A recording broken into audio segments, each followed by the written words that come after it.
Sabe, quando a gente para pensar, o poder que o Estado tem em mãos é uma coisa gigantesca. É um poder capaz de levantar hospitais, rasgar o país com estradas, de definir os rumos da nossa economia. E, claro, de impactar a vida de milhões e milhões de pessoas todos os dias. E não é exagero não. Pensa bem. Desde aquela ponte que liga duas cidades até a criação de um imposto que vai financiar a saúde e a educação, são as decisões do governo que acabam moldando a nossa realidade de um jeito muito, muito profundo. E aí vem a pergunta de US$ 1 milhão, né? Com tanto poder assim concentrado, como é que a gente garante que ele vai ser usado para o bem de todo mundo e não para beneficiar um ou outro, ou pior, para oprimir? Olá, sejam muito bem-vindos. Hoje a gente vai desvendar juntos os mecanismos que servem para controlar os atos do poder público aqui no Brasil.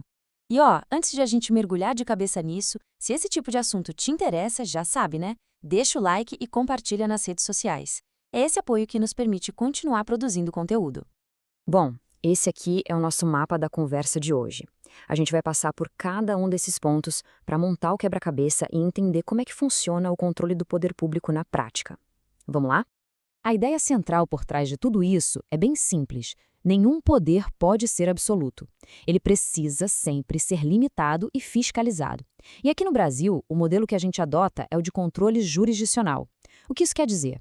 Basicamente, que o Poder Judiciário atua como um grande guardião, garantindo que tudo que o governo faz respeite a lei e, acima de tudo, a nossa Constituição. E o nosso primeiro pilar de controle foca nas pessoas.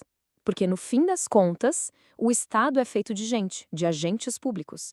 Então, como a gente garante que essas pessoas vão atuar do jeito certo? A principal ferramenta que a gente tem para isso é a famosa Lei de Improbidade Administrativa. É ela que define o que é um desvio de conduta grave de um agente público. E veja bem, não estamos falando de um simples erro. Estamos falando de desonestidade, de má-fé na hora de exercer a função. Para facilitar, a lei divide esses atos em três grandes grupos. O enriquecimento ilícito é o mais direto. É usar o cargo público para ganhar dinheiro de forma ilegal. Já o prejuízo ao erário é quando uma ação ou até a falta de uma ação causam dano financeiro direto aos cofres públicos. E por último temos os atos contra os princípios, que são aqueles que ferem a moral da administração, sabe? Como favorecer alguém indevidamente.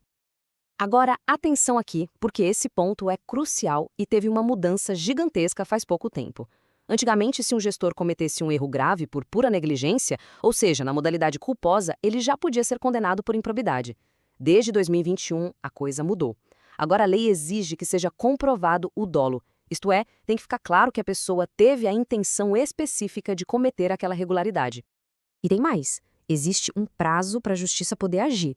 A ação para punir um ato de improbidade tem que ser aberta em até 8 anos contados a partir do dia em que o fato aconteceu. Isso, claro, leva a gente a uma reflexão. Poxa, considerando como as investigações são complexas, muitas vezes envolvendo perícias, quebra de sigilo, será que 8 anos é um prazo adequado para garantir que tudo seja apurado e os responsáveis de fato punidos? Fica aí a questão para a gente pensar. E vamos a uma pequena pausa para um recado importante. Se essa nossa análise está sendo útil, se está clareando as ideias, a melhor forma de apoiar nosso trabalho é compartilhando. Manda para aquele amigo, posta nas suas redes sociais.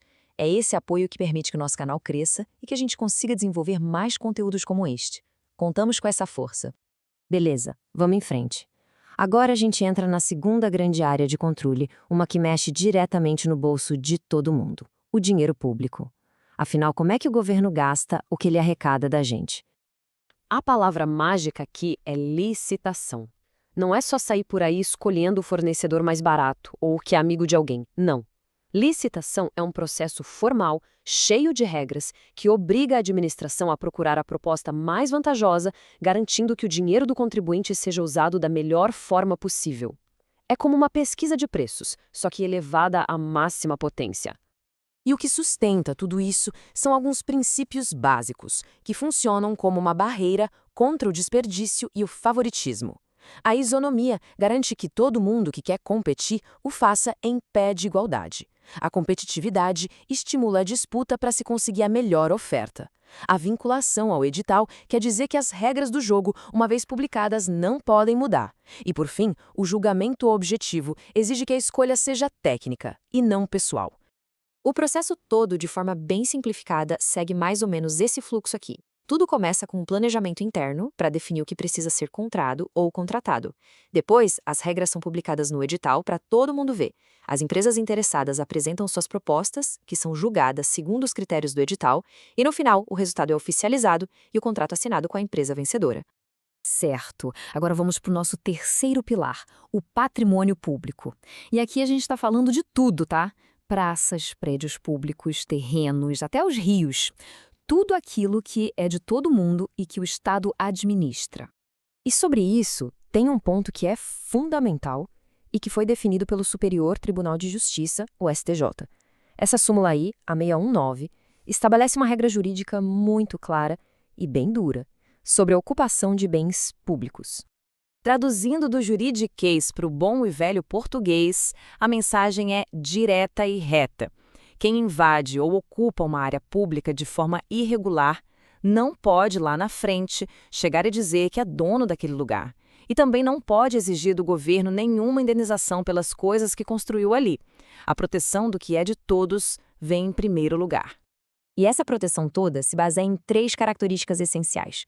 Os bens públicos são, via de regra, inalienáveis, ou seja, para vender um deles é preciso seguir um processo legal super rigoroso.